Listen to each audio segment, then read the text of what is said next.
यहाँ पाकिस्तान के हुक्मरानों से बिलखसूस और आलम इस्लाम के हुक्मरानों जर्नलों से कहता हूँ, किस चीज के इंतजार में हो? आखिरी फलस्तीनी के शहीद होने के, आखिरी फलस्तीनी के कत्ल के इंतजार में हो? तुम अगर अपनी फौजों को हरकत नहीं दे सकते, 80 लाख फौज असलहे के गोदाम भरे हुए हैं, क्या ये फौज परेड के लिए है सिर्फ? क्या ये असलहा सिर्फ नुमाइश के लिए है?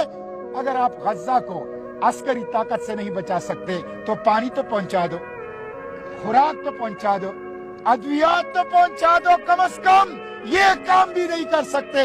इसलिए मैं शहबाज शरीफ से भी कहता हूं और मैं आलम इस्लाम के हुक्मरानों और जर्नलों से भी कहता हूं, खौफ की जंजीरें तोड़ दो, गुलामी की हथकड़ियां तोड़ दो। कौम मुतालिबा कर रही है, फलस्तीन के लिए उठो, गज्जा के लिए आवाज उठाओ।